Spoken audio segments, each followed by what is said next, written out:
É impressionante a força gravitacional da candidatura de Lula, por um lado, e da candidatura de Bolsonaro, por outro lado. O que eu chamo de força gravitacional? Vamos olhar alguns estados. Tá? Rio Grande do Sul. Vamos pegar do Sul e vamos subir um pouco. Rio Grande do Sul. Duas candidaturas a governo estadual. Uma será pela esquerda, Edgar Preto, filho de Adão Preto, antigo militante do PT, do Movimento Sem Terra, do PT. Edgar Preto, o deputado estadual do PT do Rio Grande do Sul, bem posicionado nas pesquisas, irá disputar contra algum candidato conservador. A gente não sabe qual dos conservadores que irá irá. Eu creio que no Rio Grande do Sul vai haver um segundo turno entre Edgar Preto e o candidato conservador. A disputa ficará entre Heinze, Luiz Carlos Heinze, senador que participou da CPI da Covid, e o Onyx Lorenzoni. Né? Qual dos dois vai é difícil dizer. Você conversa com pessoas que acompanham a política do Rio Grande do Sul, cada qual tem seus ativos, suas dificuldades, enfim, é difícil dizer. Tá?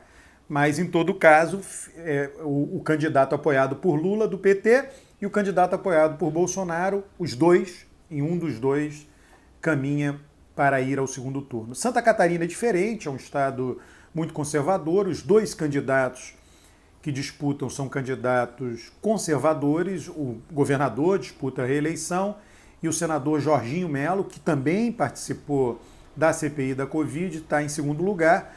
Lula tende a apoiar o terceiro colocado, quarto, sei lá, um candidato do PT em Santa Catarina, ele terá palanque em Santa Catarina. No Paraná, Ratinho Júnior, no Paraná, nas pesquisas atuais do Paraná, Lula lidera. Não estou dizendo que isso irá acontecer ao fim e ao cabo, mas Lula lidera no estado.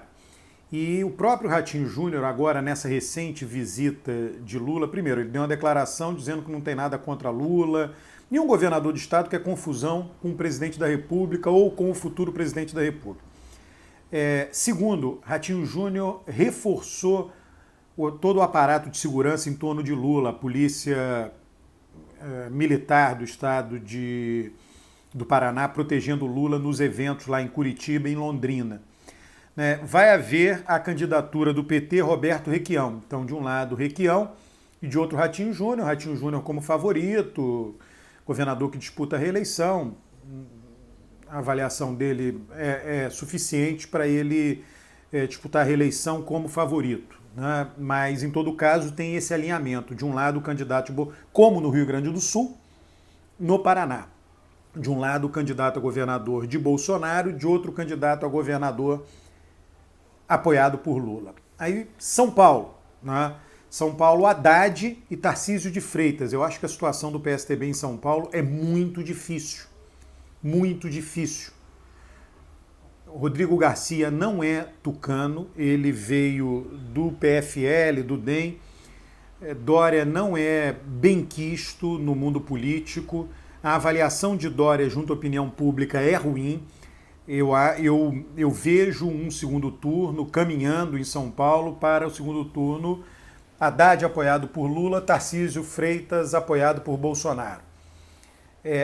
Rio de Janeiro, Marcelo Freixo apoiado por Lula, Cláudio Castro, atual governador do Rio de Janeiro, apoiado por Bolsonaro. Então olha só o que está acontecendo nas eleições dos estados. De todos que eu passei até agora, só não temos esse alinhamento em Santa Catarina por conta do voto super conservador de Santa Catarina. Em Minas Gerais, para mim não está claro se Lula vai apoiar Calil, né? Porque Alexandre Calil vem sendo antipetista. Ele agora, por conveniência, parou de bater no PT. Tem uma frase de Calil foi presidente do Atlético Mineiro, né? E a gente sabe como é a rivalidade de clube. Então tem uma frase do Calil dizendo que era mais fácil ele tatuar, sei lá, no corpo dele, era mais fácil ele ter uma tatuagem do escudo do Cruzeiro do que do PT. Então, assim, e ele agora, nessa tentativa de apoio de Lula a ele, ele passou a exigir que o suplente Anastasia, o ex-senador Antônio Anastasia, se tornou conselheiro do Tribunal de Contas da União. E aí o suplente dele assumiu, né? E o Calil vem exigindo que o suplente dispute a sua reeleição para o Senado na chapa com ele, Calil. Isso é impossível, né?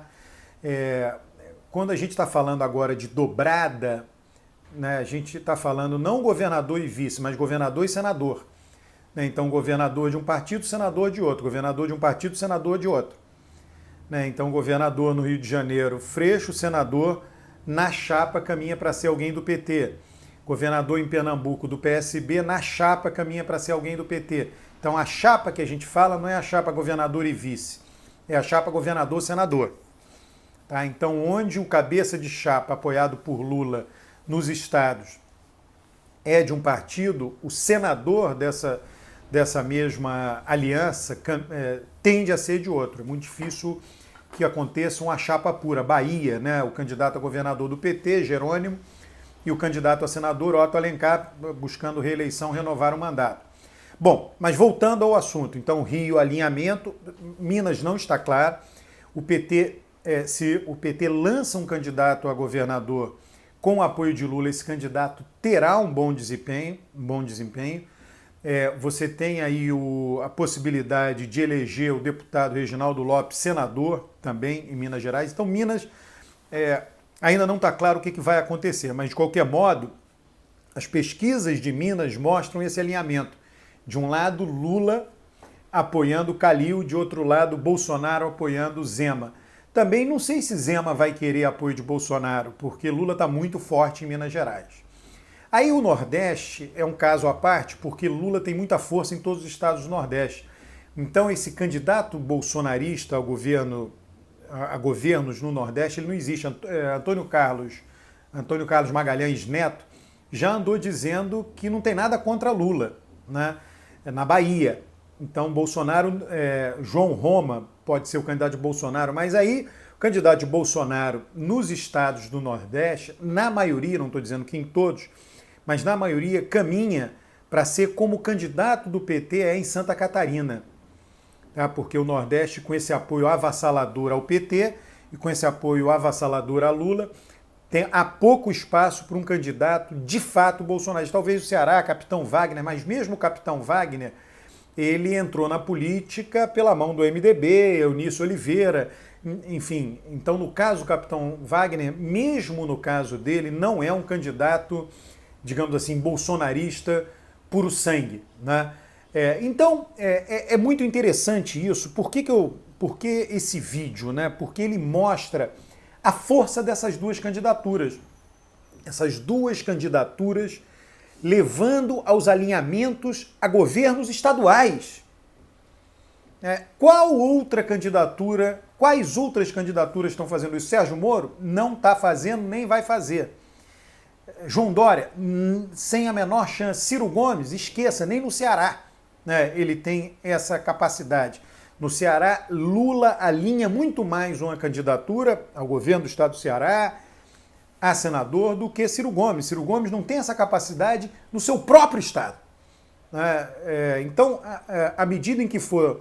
Agora, no final desse mês, no final de março, né, início de abril, com todas as desincompatibilizações, alguns cenários vão ficar mais claros. Nos estados mais conservadores, a situação do alinhamento da candidatura, a candidatura de Lula, da candidatura regional lá ao governo estadual, terá o mesmo problema que tem nos estados do Nordeste com relação a Bolsonaro. Então a gente pode listar aí Mato Grosso do Sul, Goiás, Mato Grosso. Esse problema vai existir do lado do PT. Mas é interessante isso mostra, né, essas duas colunas vertebrais do país. Bolsonaro foi aquele que foi capaz de capturar o voto conservador. Ele teve para ele transplantado o eleitorado do PSDB. Não fosse isso, seria hoje o PSDB. Infelizmente não é, paciência, enfim, não cumpre aqui ficar chorando leite derramado. Mas é isso que a gente está vendo, isso mostra a força, de um lado, do presidente da República e de outro lado, de um ex-presidente que saiu bem avaliado e que hoje é o favorito para se tornar presidente para vencer a eleição do final do ano. Isso, agora, esses alinhamentos estaduais resultarão, evidentemente, em bancadas para deputados federais mais amplas em torno dessas duas figuras. Então é isso que nós devemos esperar para esta eleição. E se isso acontecer, do ponto de vista da estruturação do sistema político, vai ser ótimo. O eleitor precisa entender como funciona o sistema político. O sistema político tem que ser compreensível para o eleitor. E com essa quantidade enorme de partidos, com essa confusão, político pula... Isso é muito ruim para o eleitor. O meu ponto de vista é o ponto de vista do eleitor mediano. Um grande abraço, inscreva-se no canal, comente os vídeos, traga mais gente para esse canal que esclarece para você como funciona a política.